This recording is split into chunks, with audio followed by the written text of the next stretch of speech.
ചേച്ചി ഞാൻ എന്താ ചേച്ചി ചെയ്യണ്ടേ? അവളുടെ ഭാഗത്ത് തെറ്റൊന്നുമില്ല എന്ന് ഞാൻ എങ്ങനെ പറഞ്ഞ് മനസ്സിലാക്കും? അമ്പിളി, ഇപ്പൊ എല്ലാരും നല്ല ദേഷ്യത്തില്ല. ആരോടും എന്ത് പറഞ്ഞിട്ട് ഒരു കാര്യമില്ല. ഞാൻ ചെന്ന് അമ്മയെ കണ്ട് സംസാരിച്ച അമ്മയ്ക്ക് കാര്യം പറഞ്ഞാൽ മനസ്സിലാവില്ലേ? അതിന് അമ്മയ്ക്ക് കാര്യം മനസ്സിലാവാനുള്ള ഗ്യാപ്പ് അഞ്ജുവും മോഹനും കൊടുക്കണ്ടേ?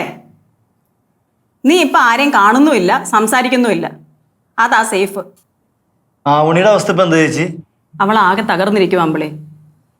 കുഞ്ഞുനാൾ മുതലേ എന്തെങ്കിലും പ്രശ്നം ഉണ്ടാകുമ്പോ അവൾ എന്നെ വിളിക്കാറ്. ഇതിപ്പോ ഞാൻ കാരണം തന്നെ അവളുടെ ജീവിതത്തിൽ ഒരു പ്രശ്നം എന്ന് പറയുമ്പോ ഇതൊക്കെ നേരത്തെ ചിന്തിക്കണമായിരുന്നു. നോക്കണ്ട, എന്താ ഞാൻ പറഞ്ഞത് ശരിയല്ലേ? ആവണിയെ മോഹനന്റെ ഭാര്യയാ. അവരുടെ ജീവിതത്തിന്റെ ഇടയിലോട്ട് കയറി ചെന്നിട്ടേ ബെസ്റ്റിയാ ഫ്രണ്ടാ എന്നൊക്കെ പറഞ്ഞ് എല്ലാവരുടെയും സമാധാനം കെടുത്തിട്ട് ഇപ്പൊ അനുഭവിക്കുന്ന ആരാ? എങ്കിൽ പിന്നെ നിങ്ങക്ക് നിങ്ങളുടെ ഫ്രണ്ടിനെ ഒന്ന് പറഞ്ഞ് മനസ്സിലാക്കിക്കൂടെ? ഞാൻ പറഞ്ഞാലൊന്നും മോഹനം കേൾക്കില്ല.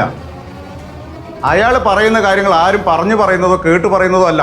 അയാൾ തന്നെ പോയി നേരിട്ട് കണ്ടറിഞ്ഞ കാര്യങ്ങളായി പറയുന്നത്. ഞാൻ പോലും അവനുടെ ഭാഗത്തൊരു ന്യായം കാണുന്നില്ല. അതിന് മോഹൻ അമ്പിളിയെയും ആവണിയെയും ചേർത്ത് വേണ്ടാതിനം പറഞ്ഞതുകൊണ്ടല്ലേ അവൾ ഈ അബോർഷനെ പറ്റി ചിന്തിച്ചത് തന്നെ. ഇത് സത്യമാണെങ്കിൽ പോലും ആരും വിശ്വസിക്കാൻ പോണില്ല. ഈ കേസ് കോടതി വന്നാൽ പോലും DNA ടെസ്റ്റിന് മുന്നേ എനിക്ക് ഈസിയായി തെളിയിക്കാൻ പറ്റും ഇത് മോഹന്റെ കുഞ്ഞല്ലെന്ന്. പിന്നെ അവന് DNA ടെസ്റ്റിന് തയ്യാറല്ല. അപ്പൊ ഇതിന്റെയൊക്കെ അർത്ഥം എന്താ? അത് നിങ്ങൾ കണ്ടുപിടിക്കുന്ന അർത്ഥമൊന്നും ഇല്ല. അവളുടെ വയറ്റിൽ വളർന്ന കുഞ്ഞ് അവളുടെ ഭർത്താവിന്റെ ആണെന്ന് DNA ടെസ്റ്റ് നടത്തി കണ്ടുപിടിക്കേണ്ട ആവശ്യമൊന്നും അവണിക്കില്ല. സാധാരണ ഇതിൽ അത് ആവശ്യമില്ല. പക്ഷെ ഈ കേസിൽ സ്ഥിതി വേറെയാ. അപ്പൊ അത് ആവശ്യമാണ്. ചേച്ചി നമുക്ക് അവനോട് DNA ടെസ്റ്റിന് റെഡി ആവാൻ പറഞ്ഞാലോ? നമ്മളെല്ലാവരും കൂടി പറഞ്ഞാൽ അവർ കേൾക്കും. എന്റെ അമ്പിളി, നിനക്ക് അവളെ കുഞ്ഞുനാൾ പോലെ അറിയാവുന്നതല്ലേ? അവൾ ഇതിനൊക്കെ നിന്ന് വരും നിനക്ക് തോന്നുന്നുണ്ടോ? എന്തൊക്കെയാ നീ പറയുന്നേ? വല്ല കള്ളത്തരം കാണും. അതല്ലേ ഇതൊന്നും ചെയ്യാൻ സമ്മതിക്കാത്തത്. നിങ്ങളിത് എന്തൊക്കെയാണ് അനാവശ്യം പറയുന്നത്? ഒന്ന് പോവാവോ? കുറെ വസന്തങ്ങൾ ഇറങ്ങും. ഒരാണും പെണ്ണും ഒന്നിച്ചിരുന്ന അത് അവിഹിതം, ഒരുമിച്ച് നടന്ന അവിഹിതം, ഒരുമിച്ച് യാത്ര ചെയ്ത അവിഹിതം. ഇത് മാത്രമേ ഉള്ളൂ. 980 വണ്ടി പിടിച്ചെങ്കിൽ എത്തിയില്ലയോ? ഇത് 2024. ചിലരൊക്കെ ഉണ്ടാവും സുധേ. 980 2024 വണ്ടി കയറാൻ മടിയുള്ളവർ കാണും. അപ്പൊ അവരുടെയൊക്കെ സ്വഭാവം മനസ്സിലാക്കി ജീവിക്കണ്ടേ?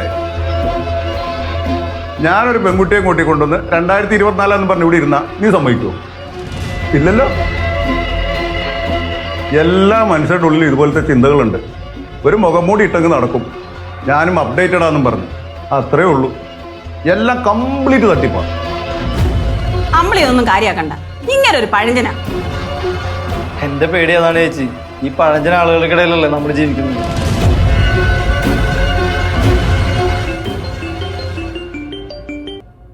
ആ മോനാ, ഇങ്ങോട്ടോ? ആ ശരി ശരി. മോഹനാ ഇങ്ങോട്ട് വരുന്നുണ്ടെന്ന്. ഇങ്ങോട്ടോ? എന്തിന്? എന്നെ അത്യാവശ്യമായി കാണണമെന്ന്. നിങ്ങക്ക് എന്തിനാ ഇത്ര അങ്കലാപ്പ്? മോഹൻ ഇപ്പോൾ ഉള്ള സാഹചര്യത്തിൽ ഈ അമ്പിളിയെ കണ്ടാൽ കുഴപ്പമില്ലേ? എന്തു കുഴപ്പം? അമ്പിളി നമ്മുടെ വീട്ടില് നമ്മുടെ ഗസ്റ്റ്.